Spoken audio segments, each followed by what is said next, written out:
Será que Coringa humaniza o vilão? Claro que sim, é disso que se trata o filme, mas nem sempre humanizar um personagem significa que esse personagem vai ser bonzinho. Tem seres humanos bem ruins aqui no mundo. A gente assistiu Coringa na Cabine e é um filme que já vem causando uma certa polêmica desde que ele começou a ser exibido em festivais, ganhou o prêmio máximo no Festival de Veneza, tá super cotado para faturar Oscar na temporada do ano que vem, mas vem arrastando algumas polêmicas, principalmente porque algumas pessoas, alguns críticos na verdade, alegam que ele incita a violência. Teve gente dizendo que ele celebrava a cultura incel, ou que celebra essa cultura violenta também. E aqui no nosso vídeo a gente vai analisar justamente a complexidade de se criar um vilão com empatia.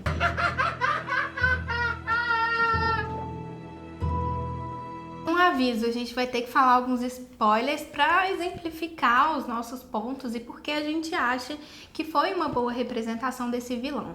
A abordagem sobre os problemas relacionados a super-heróis não é novidade no cinema, não é novidade em séries. A gente teve esse ano The Boys, excelente, tem vídeo aqui no canal falando sobre ela. Tem o Watchmen, que já teve filme, vai ter série agora também na HBO. O próprio Batman é um herói que foi sendo repaginado e aí foram tratando dessa complexidade dele, né, de ser um justiceiro e tudo mais. Mas quando a gente fala de vilão, não é tão comum assim e parece que o limite é um pouco mais constrito, é um pouco menos elástico. A gente sempre espera que o vilão vai ser o cara que a gente odeia, o cara que ninguém quer ser. Sendo que isso acaba nos dificultando de conectar com o vilão. A gente precisa também conectar com o vilão e, em alguns momentos, até entender o motivo que ele está fazendo isso. E a gente não está falando que o que o Coringa faz é certo ou moralmente deve ser aceito, mas é só a gente compreender o motivo pelo qual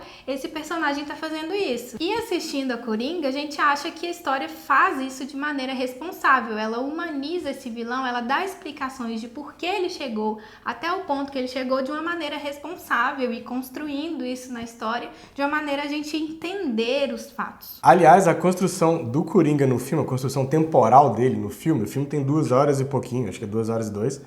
E basicamente 1 hora e cacetada do filme é só a gente acompanhando esse processo de complexificação desse personagem.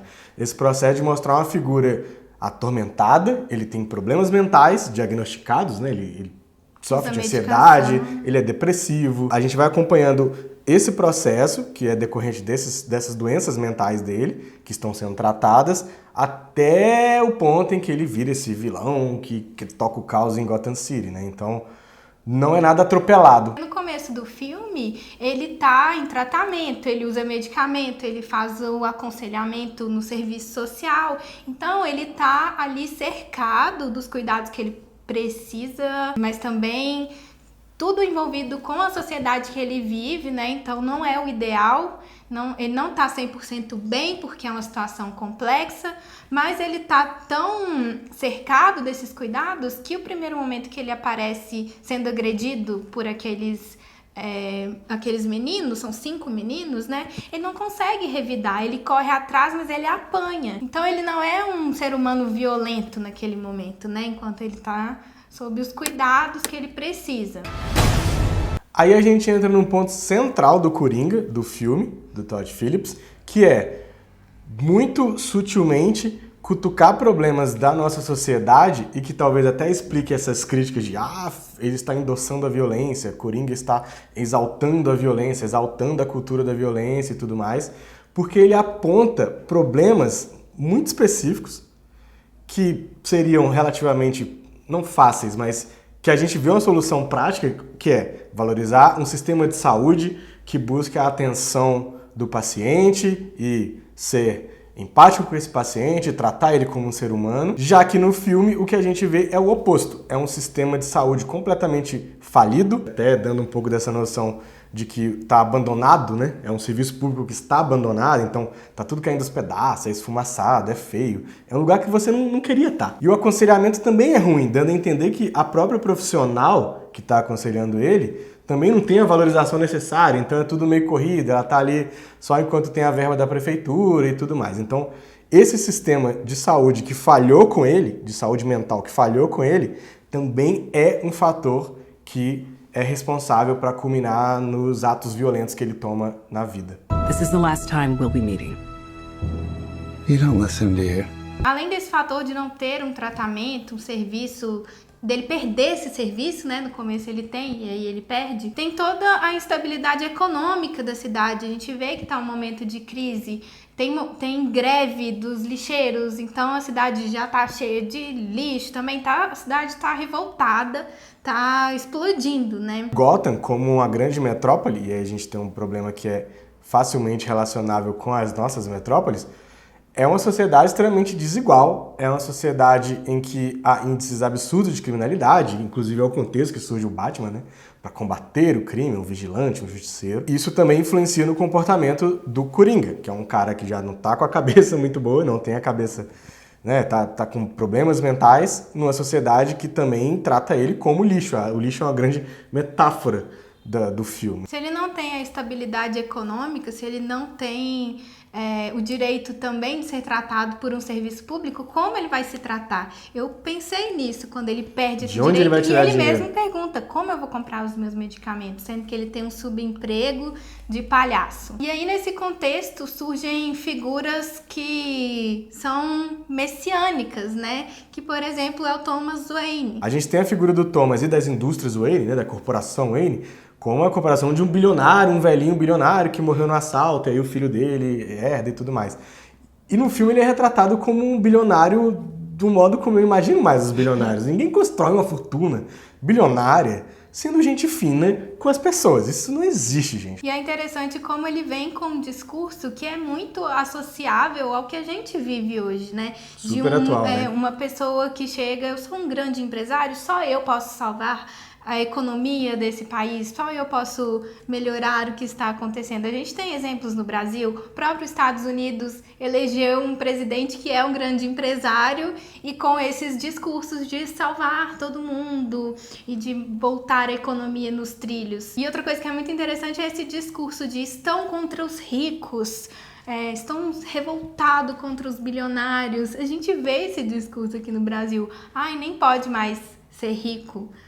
Sendo que é uma coisa simples, né? Assim, é uma lei do capitalismo, basicamente, essa desigualdade de renda, a distribuição de renda muito desigual. Então, a revolta é compreensível. Tanto que ele é parte do problema quando ele chama todo mundo de palhaço, quando ele diz, as pessoas que estão aí contra os ricos são um bando de palhaço mesmo.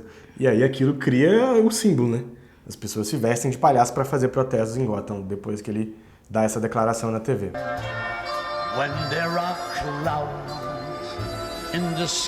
Um outro fator que também contribui para a formação dessa personalidade violenta do Coringa e que faz ele cometer essas atrocidades todas é a instabilidade familiar, a instabilidade nas relações interpessoais dele com a mãe, um pai ausente que ele não teve, né? Mais do que esse pai que não existiu, foi o que a gente descobre ao longo do filme, é que ele sofria violência do namorado da mãe. A mãe também sofria violência. E essa construção da instabilidade familiar dele vai sendo feita ao longo de todo o filme. Só mais bem lá pra frente a gente descobre que a mãe foi internada e ele vai atrás dos registros, né, do Arkham. Isso também é construído de uma forma muito sensível e muito sutil, porque poderiam simplesmente jogar a mãe dele como uma figura negligente, irresponsável, e ela também tem muito rapidamente explicado como, né, que ela também desenvolveu essa personalidade complicada, uma pessoa que também sofria de psicose, então ela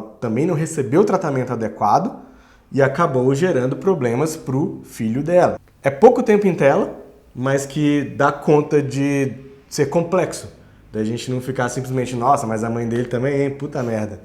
Não tinha pai e tudo mais. Não, é uma situação extremamente complexa. A gente vê o contraste com a relação com a mãe dele também. No começo ele é super carinhoso, ele leva comida, ele dá banho na mãe, dança com ela e aí ele mata ela. Quando ele passa por esse personagem que já é o Coringa, né? No começo ele é o Arthur. My mother always tells me to smile and put on a happy face.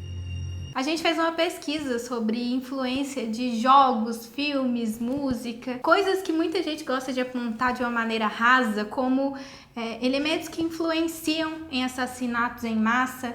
Esse era um pouco do medo de algumas pessoas relacionado a esse filme do Coringa. E as pesquisas indicam atualmente que esses acontecimentos têm a ver com multifatores. Nunca é só um filme que a pessoa assistiu ou um jogo violento que a pessoa jogou que vai fazer ela cometer assassinatos em série. E entre esses possíveis fatores, eles indicam predisposição biológica, tensão social, falta de conexão com a família. E esses são fatores que a gente observa no Arthur no filme, né? Ele tem essa predisposição biológica porque ele tem uma doença mental, ele tem essas questões familiares mal desenvolvidas, e aí tem toda a tensão social que é construída ao longo do filme e a gente percebe muito bem. E tem um ponto-chave, que é um ponto de virada no filme, que é o acesso que ele tem à arma de fogo. Um acesso muito fácil, um colega de trabalho dá pra ele dentro de um saquinho. Essa é uma grande questão dos Estados Unidos, né?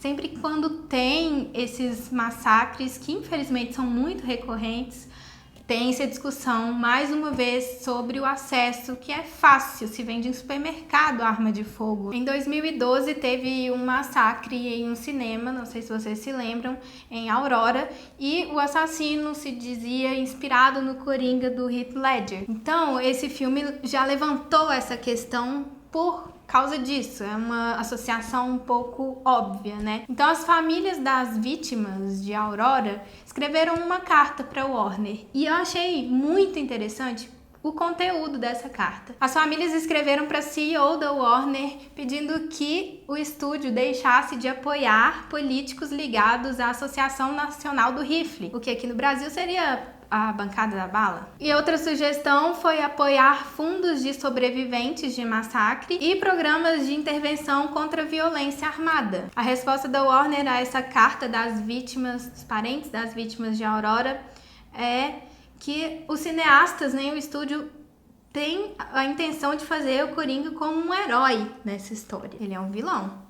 Não, ele tem a humanidade, ele tem essa construção de por que ele é o vilão, quais são os fatores que levaram ele até ali, mas não é algo que a gente imagina que vai virar inspiração para as pessoas. Ele virou inspiração na história para protestos de uma sociedade revoltada, mas a gente não acha que a sociedade, na vida real, vai pegar isso para ela. Até porque boa parte do filme, boa parte da graça dele está no fato de que a gente não sabe muito bem o que é real e o que não é. O que está só na cabeça do Coringa e do Arthur Fleck e o que de fato está acontecendo. A namorada dele é o exemplo explícito disso, porque eles até fazem questão de fazer uma sequência que eu achei dispensável, apagando ela de algumas memórias dele que não aconteceram, então era uma ilusão. Outros momentos fica claro que ele tá delirando, que ele não tá discernindo o que é realidade do que é ilusão da cabeça dele. Então fica difícil a gente falar que houve uma construção de um herói, porque a gente não sabe se de fato as pessoas estão apoiando o que ele tá fazendo, né? Ou se ele tá só imaginando aquilo também. É muito legal isso também, sobre falar que vai inspirar as pessoas. Quantos vigilantes na vida real você já viu? É uma pergunta sincera. Quantas pessoas que colocaram malhas e foram combater o crime vocês já viram? Tirando esse moço que a gente vai colocar aqui na tela. E é bom a gente ficar atento, porque aqui no Brasil agora tá tendo um discurso assim, né, de que se o cidadão andar armado, ele não será assaltado.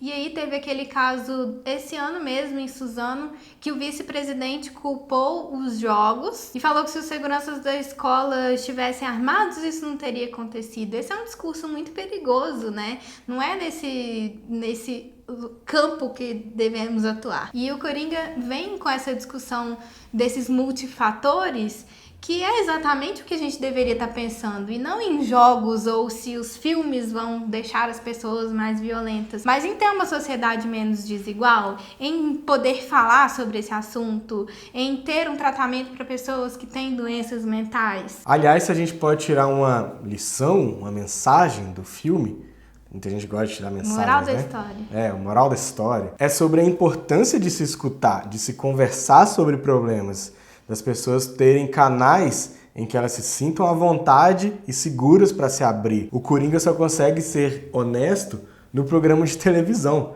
que é o lugar menos indicado para ele fazer aquilo. Ele poderia ter conversado aquilo com a mãe dele, com a terapeuta dele. Não, ele vai conversar com um cara que logo depois ele assassina. Mostra a importância de se falar sobre saúde mental. A gente, inclusive, está saindo do mês que é dedicado a se lembrar da importância de se falar sobre saúde mental e de não jogar para debaixo do tapete. E nesse sentido que eu acho que o Coringa é um filme responsável. Ele faz essa construção e ainda tem essa discussão para abrir para conversa, né? Arthur, does it help to have someone to talk to? Tem duas coisas que eu achei muito massa também em Coringa, que é quando ele entra no cinema e está passando tempos modernos, já que tempos modernos é uma crítica ao sistema capitalista e é uma crítica a uma sociedade que está doente por conta do trabalho. E o filme é sobre um cara que está num subemprego, ele fica fazendo bicos de palhaço para animar festa, vai lá no hospital, enfim, vários tipos de situações que requerem que ele vá lá fazer graça, contar piada e tal. E a gente está passando justamente por um processo semelhante na vida real, de remodelação de relações trabalhistas, ao mesmo tempo que a gente também tem essa exaltação de pessoas que contribuem para esse sistema de um trabalho opressor, Então, mas tem que exaltar o bilionário porque ele gera emprego, como se o cara estivesse fazendo um favor para alguém, E o outro é uma coisa que me veio à cabeça assim quando eu tava vendo o filme, que é na hora que ele sobe as escadas. Isso é uma imagem recorrente no filme. Primeiro com o Arthur Fleck subindo a escada para chegar em casa, e depois ele já como Coringa, como o Joker, descendo a escada. Eu lembrei na hora do Rocky Balboa, porque tem aquele momento triunfante do Rock, Quando ele sobe aquelas escadas e tá lá em cima, Eye of the Tiger e tal. Porque quando o Arthur tá subindo, é sempre um momento triste, deprimente, ele tá sempre cabisbaixo, ele tá mancando, o ombro caído, assim, é uma figura bem, bem triste de se ver mesmo. Tá voltando de um dia de trabalho que mal paga ele, e, enfim, sendo humilhado das mais variadas formas, aí ele tem que ainda ir pra casa, Então, aí ele vai subindo todo cansado, assim. Já quando ele se torna o Coringa, é um momento em que ele desce a escada triunfante, e aí ele tá, pleno, com aqueles chutes característicos do Coringa, dançando, rindo, todo cheio de vida. E eu achei muito legal essa coisa da relação de ascensão e descenso. Porque quando você sobe a escada, e a imagem do Rock me veio à mente por conta disso, é um momento que você tá ascendendo, Você tá, subindo na vida, você tá chegando lá, Quase a meritocracia. Exato. Quando ele tá descendo, tem toda a coisa da descida pro inferno mesmo, Ele tá se transformando num cara completamente sem sentimentos, e é como se fosse a descida dele para um mundo inferior mesmo. Então, eu achei muito legal esse contraste da escada também, É uma imagem recorrente no filme, é a subida e depois culmina só com a descida, Que é já com ele transformado.